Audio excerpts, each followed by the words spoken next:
আসসালামু আলাইকুম। আপনারা সবাই কেমন আছেন? আশা করি আপনারা সবাই ভালো আছেন এবং আমিও ভালো আছি। এই তো সকাল সকাল আসলাম। সৌদি আরব তো একা একাই ঘুরতে হয়, কারণ এখানে আপনার সঙ্গী পাবেন না। এই যে একা একা ঘুরতেছি, আমার সাথে সঙ্গী চাইলেও পাবো না, কারণ সবাই বিজি, সবাই কাজে বিজি এবং কাজ করতেছে। বাংলাদেশে থাকলে হয়তো কেউ একজন সাপোর্ট করলে হইলে বাংলাদেশে ভিডিও করা ইজি হয়। বন্ধু বান্ধব থাকে, তারা ক্যামেরা ধরে বা কোনো কিছু একটা করে, তারা আপনার যে মত করেন যে হেল্প করে।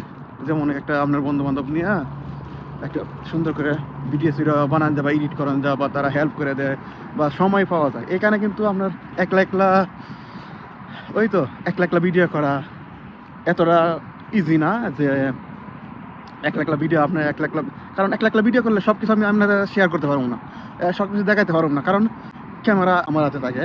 আপনার দেখাতে গেলে অনেক সময় ওইটা মিস হয়ে যায় বা অনেক সময় সুন্দর হয় না। এই কারণে সব কিছু আপনাদের সাথে শেয়ার করা যায় না। তো অন্য কেউ ভিডিও করে, মার্কেটে যাওয়া যায়, মার্কেটে যাওয়া বা অনেক কিছু কেনাকাটি, খাওয়া দাওয়া ভিডিও সব কিছু শেয়ার করা যায় আপনাদের সাথে, সুন্দরভাবে শেয়ার করা যায়। তো অন্য কেউ ভিডিও করে, কারণ ভিডিও করতে সুবিধা হয়ে যায়।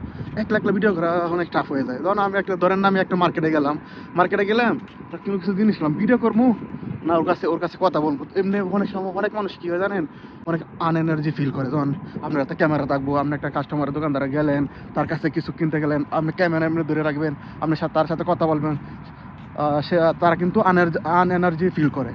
তাই তো আরেকজন ভিডিও থাকে, ওই পিছিয়ে থাকলো, আপনি তার সাথে কথা বললেন, অতটা একটা ওই আনএনার্জি ফিল করবে না, অতটা একটা খারাপ ফিল করে না মানুষ। তাই দুইজন থাকার আমার মনে হয় বেটা, দুইজনে ভিডিও করাটা। বাংলাদেশে গেলে অবশ্যই একজন ড্রাইভার নিয়ে নেবো, সাথে ভিডিও করবো।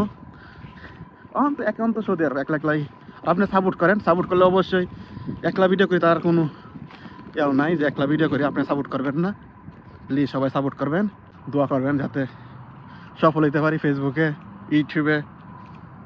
কারণ আপনারা সাপোর্ট না করলে কেমনে হইব। আজকে ভুক লাগছে, অনেক ভুক লাগছে, কারণ আজকে রুমে কানা নাই। আজকে যাবো দোকান থেকে কিছু কিনে, দোকানে যাবো না, আফগানি হোটেলে যাবো, সেখান থেকে কিছু কিনে নিয়ে খাইতে হইব, খায়া পরে শুয়ে থাকবো। কারণ আজকে রুমে কানা দানা নাই। আবার কানা দানা বানাতে গেলে দেখা যাইতেছে টাইম লাগবো, আরও 1 ঘন্টা 2 ঘন্টা লস হইব। 2 ঘন্টা লস হয়ে গেলে মনে হচ্ছে ঘুমাইতে হইব, আবার ভিডিওগুলো এডিট করতে হইব, অনেক টাইম লস হয়ে পড়ে। তাই ভাবলাম আজকে দোকান থেকে খাওয়া নেই। বেশিরভাগই দোকান থেকে খাওয়া হয়, কারণ দোকান থেকে না খাইলে দেখা যাচ্ছে যে টাইমগুলো বাঁচাতে পারুম না এবং একটু ডিফিকাল্ট করে যাবো। কারণ আবার বিকালে ডিউটিতে যাইতে হইব, তো আপনার টাইম না অবস্থায় ঘুমাইতে হইব, ডিউটিতে যাইতে হইব। তাই সব দিক দিয়ে খেয়াল রাখতে হয়, সব দিক দিয়ে বিবেচনা করে চলতে হয়, কারণ এর বিদেশ জীবন। লাইফ ইজ ইজি এবং হার্ড দুটোই। লাইফ সহজ করে নিতে পারলে সহজ, কঠিন করে নিতে কঠিন তো কঠিনই, তার করার কিছু নাই। কারণ লাইফ জীবনটা এমন, কারণ টাকা তো কামাইতে হইব, টাকা কামানি লাগিলে আইসি। তো সবাই ভালো থাকবেন এবং দোয়া করবেন, আশা করি।